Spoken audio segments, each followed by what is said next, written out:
Bien, bonjour à tous, on se retrouve aujourd'hui pour un projet passionnant. Donc, comment nous avons optimisé un grand T3 de 2 chambres.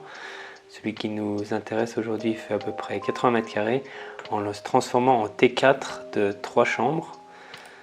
Donc, peut-être dans un premier temps quelques mots sur le bien. Donc, l'appartement en question, c'est un T3 de 80 mètres carrés, très lumineux. On voit quelques photos avant ici.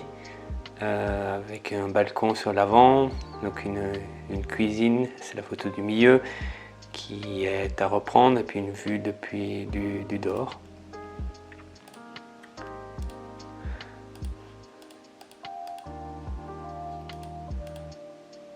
Donc la disposition actuelle, on voit le plan ici.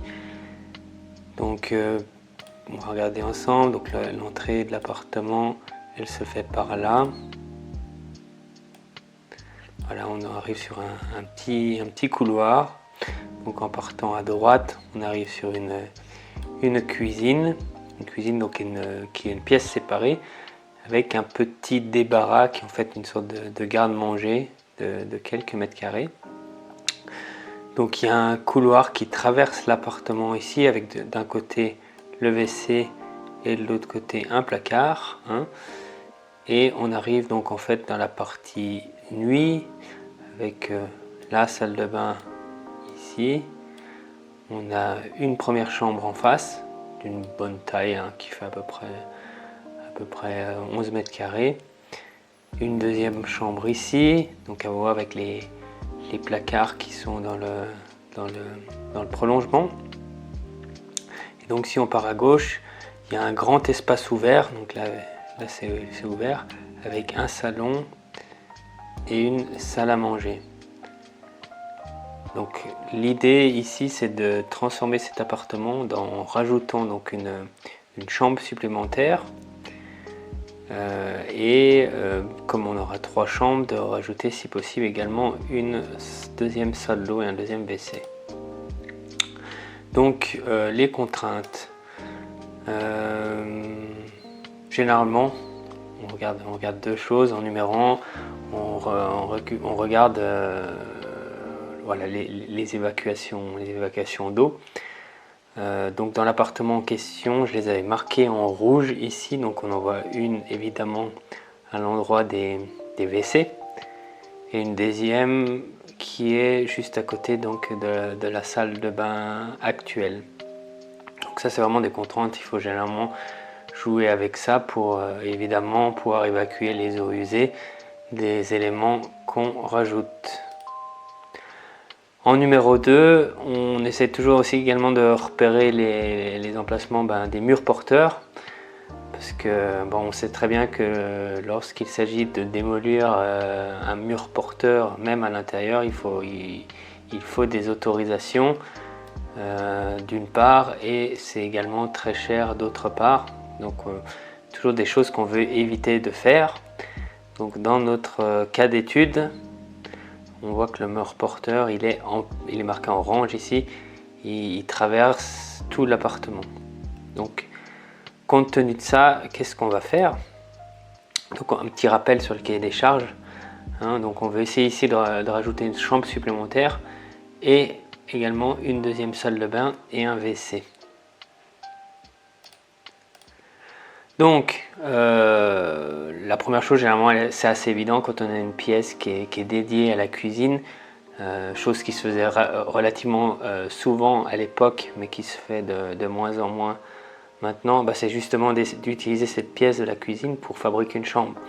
Donc là c'est ce qu'on a marqué ici, et c'est justement ici assez évident puisqu'on a également ce petit débarras qui est juste à côté, qui va finalement pouvoir être utilisé comme un dressing. Donc ça c'est la première idée.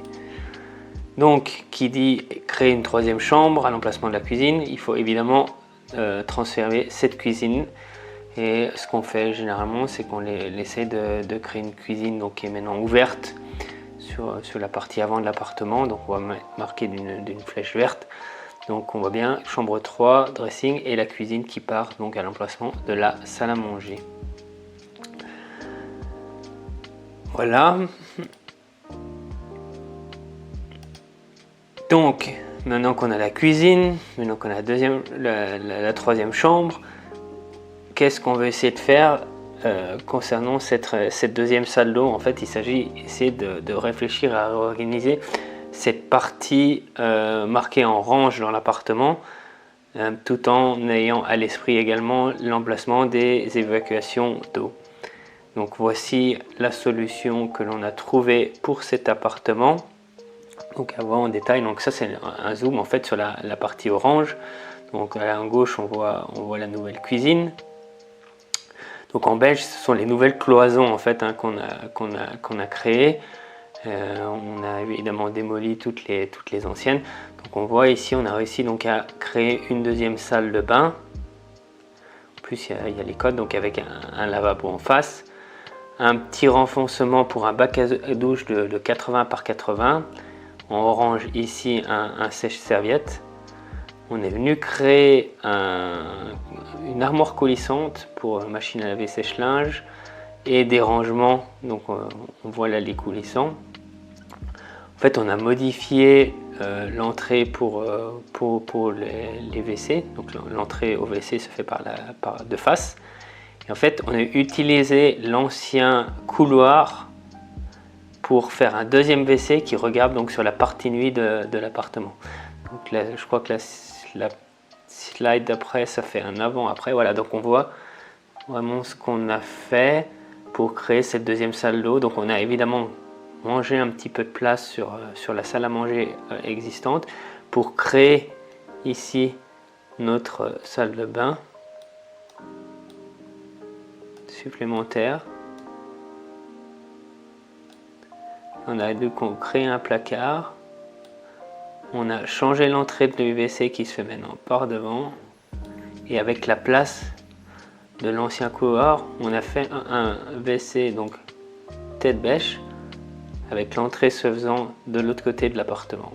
Donc voilà notre solution pour réaménager cet appartement. Donc je vous laisse maintenant avec quelques rendus visuels. Donc si le format de la vidéo vous a plu, n'hésitez pas à commenter, à aimer la vidéo et puis à vous abonner si vous voulez que je fasse d'autres vidéos dans ce style. Allez, ciao!